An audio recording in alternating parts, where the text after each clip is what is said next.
Okay, our next item is the opportunity for students to speak on business items. Thank you, Madam President. We have no students for business items. Okay. So recognition of the public comment provides an opportunity for our community to address the board. Each speaker has 4 minutes. The board will listen to comments from individuals who have filled out a blue form. To maintain order and respect throughout the evening, I ask everyone present to conduct themselves respectfully and to show consideration for those who are speaking. So the next would be opportunity for the public to speak on business items. And so while we don't have any for business items, we do have 3 leftovers from the Board Policy Committee. Thank you.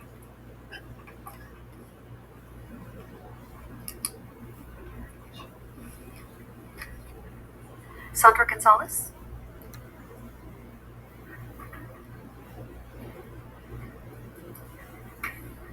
Thank you. I always enjoy attending policy committee because I really feel like that is where change is made. And I want to commend you guys for being so thoughtful as you review these policies. One that was on the agenda tonight that you all did not get to was the parent observation in class. And I find that interesting. I wanted to hear the dialogue on that, and I'll have to attend the next upcoming policy to hear more about that. I do want to talk about when you were speaking on the materials and resource materials and whether or not that bled into library in this case or that case. And I'm very concerned about a lot of the books that are in our library. And I know I've been told in one of the meetings that we don't have pornography in our library, and I hope that's true. I don't think it is. I think there are enough mothers who have reached out to me with books that are in our library that are very provocative. And this is something that I think you guys need to get on. And I know you guys have tighter control over what the school purchases for our libraries, but I think it's very concerning that people can donate, organizations can donate things to our library that perhaps flies a little more under your radar, not the librarians potentially, but under your radar. And as a taxpayer in this community, I want to know that you guys have better eyes on what's going on in our libraries. Thank you. Thank you. Christy Harmon.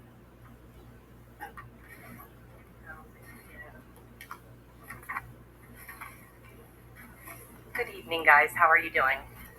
Evening. I am just setting out some books that are in our library. So, I've been coming up here for 6 years and always going back and forth about the pornography that's in the library. Always searching, but can't find it. So, I started following a pastor actually, and he had a lady on that does it for a living, and she said that a lot of these books are under titles that parents wouldn't even think of. Okay, and before I start this, if there's any children in here or watching, please tune out because a lot of it is it's pretty disturbing. So again, as we sit here tonight, we're talking about resource. Can we hold the clock for a second? Is this young at the end here? Is this going to be okay for him? No, I don't even think it's okay for half the adults. So no. If he's attending, I guess. Good. Okay, resume. I'm so sorry. Okay. I'm sorry, but I just wanted to make sure. It's fine. He did raise his hand. That's okay, guys. You guys will get the gist of it. Okay, so this is why I do think it's very important to go over the resource material.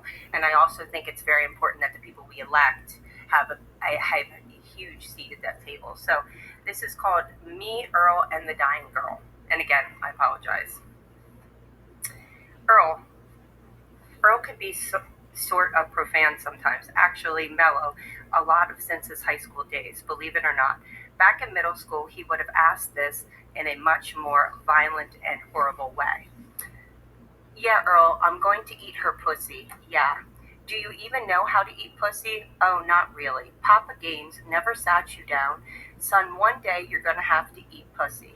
No, but he did teach me how to eat a butthole. And it just continues to go. And as you can see, I read the whole book, but I have, the papers in there. Now, the other book. What was the name of that one, Chrissy? This is called Me, Earl, and the Dying Girl, and you can find this in the catalog. And this is 10-year-olds, okay? The other thing is with this, it's about a girl that has cancer, and she ends up sleeping with him. That's what it's all about. Okay, this is called It Is Perfectly Normal. This was just revised to put the LGBTQ in it. Basically, do it real fast. There is talking about LGBTQ. It shows men having sex, butt sex. It shows women having sex. It also talks about if you don't support the LGBTQ, suicide. It also talks about if you get pregnant, you can use the Plan B. It doesn't say anything about if you use Plan B as, a way to have an abortion that you could, later on not have kids. There's a lot of things that it's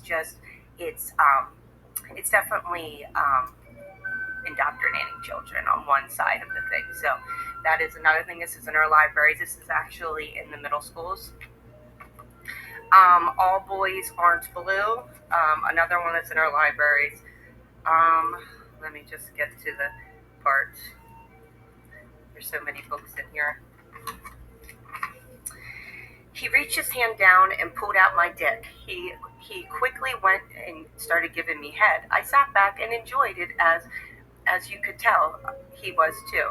He was also definitely experiencing what I was doing because he went to work quite quickly.